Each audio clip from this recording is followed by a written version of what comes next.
வணக்கம். விருச்சிக ராசி பலன் 2025. விருச்சகத்துக்கு இனி ஏற்றம் மட்டும்தாங்க. என்னென்ன பலன்கள் கிடைக்க போகுது அப்படின்னு சொல்லிட்டு உங்களுக்கு நான் சொல்கிறேன். புத்தாண்டு பலன் 2025 விருச்சிக ராசிக்காரர்களுக்கு வருடத்தின் தொடக்கமே அற்புதமாக இருக்கிறது. அதாவது வருடத்தோட தொடக்க காலத்தில் இருக்கக்கூடிய அனைத்து கிரகங்களுமே பாசிட்டிவான கிரகங்களாக இருக்குது. அதே இல்லாமல் நேரடியாக ராசியின் மீது பதியக்கூடிய குரு பகவானின் பார்வை விருச்சிக ராசிக்காரர்களுக்கு தொட்டதெல்லாம் தொடங்கக்கூடிய அற்புதமான வருடமாக அமைய போகுது. அது இல்லாமல் பார்த்திங்கன்னா திருமண யோகம் அப்படின்னு பார்த்தோம்னா கடந்த காலத்தில் எந்த விஷயங்கள் எல்லாம் முயற்சி செய்து நடக்காமல் இருந்ததோ அது அனைத்தையும் துணிவோடு செய்யக்கூடிய அனுகூலமான ஆண்டாக அமையும். குடும்ப வாழ்க்கையை எதிர்பார்த்து காத்திருந்த விருச்சிக ராசிக்காரர்களுக்கு விரும்பிய வரன் அமையும். காதலர்களுக்கு பெற்றோர் சம்மதம் கிடைக்கும். அதுதான் ரொம்ப பெருசு. அதுக்கப்புறம் பார்த்தீங்கன்னா பணம் சார்ந்த விஷயங்கள்ல இருந்து அனைத்து தட்டுப்பாடுகளும் நீங்கும். தனல ஸ்தானாதிபதியாக இருந்த குரு பகவான் சப்தமமாக 7வது இடத்திலிருந்து இருந்து ராசியை பார்ப்பதால் மிகுதியான பண வர உங்களுக்கு கிடைக்கும். அது இல்லாமல் மாணவர்களுக்கு பார்த்தீங்கன்னா விரும்பிய துறையில் சீட்டுகள் கிடைக்கும். அது எந்த படிப்பு படிக்கிறாங்களோ அந்த இடம் அவங்களுக்கு கிடைக்கும். அப்புறம் போட்டித் தேர்வு, வெளிநாட்டுக்கு போகிற படிப்பு எல்லாமே நடக்கும்.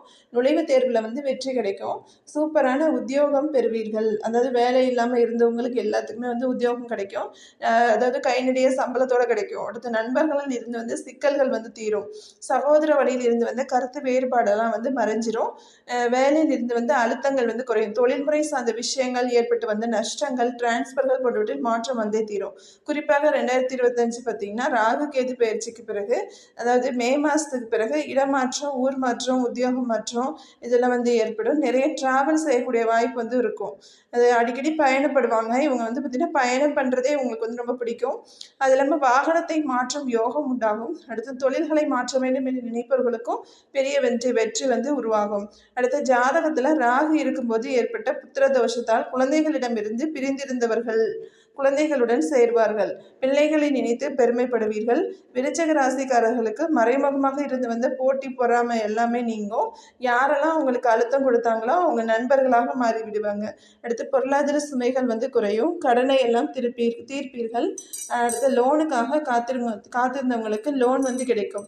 அடுத்து தொழில் லாபம் பார்த்தவர்கள் இனி கோடிகளில் லாபம் பார்ப்பீங்க. அடுத்து 7ஆம் இடம் இல்லற வாழ்க்கையில பல்வேறு சவால்கள், பிரச்சனைகளை சந்தித்திருப்பீர்கள். கடந்த 10 ஆண்டுகளாகவே தனிப்பட்ட வாழ்க்கையில பல்வேறு விதமான கஷ்டங்களை கடந்திருப்பாங்க. குறிப்பா கணவன் மனைவி சார்ந்த விஷயங்கள், காதல், தேவையற்ற உறவுகள், பழக்க வழக்கங்கள், தொடர்புகளால் ஏற்பட்ட வலி, வேதனை ஆறாத வடுவாகவே இருந்திருக்கும். அந்த அத்தனை விஷயங்களும் வாழ்க்கை குறித்த ஒரு தெளிவை ஏற்படுத்தியிருக்கும். வருடத்தின் தொடக்கத்தில் 7வது இடத்தில் குரு இருக்கக்கூடிய காலகட்டத்தில் மே மாதத்துக்குள்ளேயே சுபகாரியங்கள் நடக்கும். பிரிந்து வாழ்ந்த காதலர்கள் கணவன் மனைவி ஒன்று சேர்வாங்க. அதாவது நிறைய வருஷமாக பிரிஞ்சிருப்பாங்க. அவங்களாம் பார்த்திங்கன்னா இப்போ ஒன்று சேர்றதுக்கான காலகட்டம். அடுத்து மறுமணத்திற்கு காத்திருந்தவங்களுக்கு மறுமணம் ஏற்படும். அடுத்து மே மாதத்துக்கு பிறகு 8ல் குரு மறைவதால் கொடுக்கல் வாங்கல்ல விருச்சிக ராசிக்காரங்க கவனமாக இருக்கணும். அடுத்து 3வது நபர்கள் நம்பி பொறுப்புகளை ஒப்படைக்க கூடாது. யாரிடம் பேசினாலும் நிதானத்துடன் பேச வேண்டும். அஷ்டமத்தில் குரு வந்தால் அது ஆகாது. அடுத்த ஜாதகத்துக்கு கடந்த 3 ஆண்டுகளாக தந்தையை நினைத்தும் உறவுகளை நினைத்தும் கவலைப்பட்டீங்க. அவங்க அதெல்லாம் இப்போ மறைஞ்சிரும். அடுத்து பூர்வீக வீடுகளில் ஊர்களில் குடிபெயர்வீர்கள். பழைய வீடுகளை புனரமைப்பீர்கள். பூர்வீக வீட்டில் தான் நீங்கள் இருப்பீங்க. அந்த ஊரில் சொந்த ஊரில் போய் குடியிருப்பீங்க. அடுத்து பழைய வீடுகளை புனரமைப்பீர்கள். வேலையில் நிம்மதி இழந்தவர்களுக்கு வேலை மாற்றம், பதவி மாற்றம் வேண்டுவோருக்கு மே மாதத்துக்கு பிறகு அனைத்தும் சூப்பர் மாற்றங்களும் தீருங்க. அடுத்த விருச்சிக ராசிக்காரர்களுக்கு 11ஆம் இடத்தில் லாபஸ்தானத்தில் கேது உட்கார்வதால் பொருளாதாரத்தில் மந்தத்தன்மை ஏற்பட்டு கொண்டு இருந்திருக்கும். அந்த சிக்கல்கள் வரும். அடுத்து தெய்வ வழிபாடு அனுகூலத்தை உண்டாக்கும். ஒட்டுமொத்தமாக இந்த 2025ஆம் ஆண்டின் முதல் பகுதியில் போடக்கூடிய அனைத்து விதைகளும் ஆண்டு முழுவதும் மிகப்பெரிய மரமாக மாறி பலன்களை தரும். இந்த ஆண்டை சரியாக பயன்படுத்தி கொள்ள வேண்டும் இந்த விருச்சிக ராசிக்காரங்க. அடுத்து நாளில் ராகு வரும்போது வாகன விபத்துக்கள் ஏற்பட வாய்ப்புள்ளது. அதனால வாகனத்தை பழுது பார்க்கக்கூடிய சூழல்கள் ஏற்படும். அடுத்து தொழில்களில் ஒன்றுக்கு 4 முறை யோசித்து செயல்படுவது நல்லது. அடுத்து தாய் சொல்லை கேட்டு நடப்பது நல்லது. 11ல் இருக்கிற கேது 10வது இடத்துக்கு வருவதால் நல்ல பொறுப்புகளில் இருந்தாலும் கூட சூழ்ச்சி வஞ்சகம் வந்து உங்களுக்கு எப்பயுமே இருக்கும். அது வந்து இந்த காலகட்டத்தில் கொஞ்சம் இருக்குது. அதை எப்படியாவது பார்த்து இது பண்ணிக்கோங்க.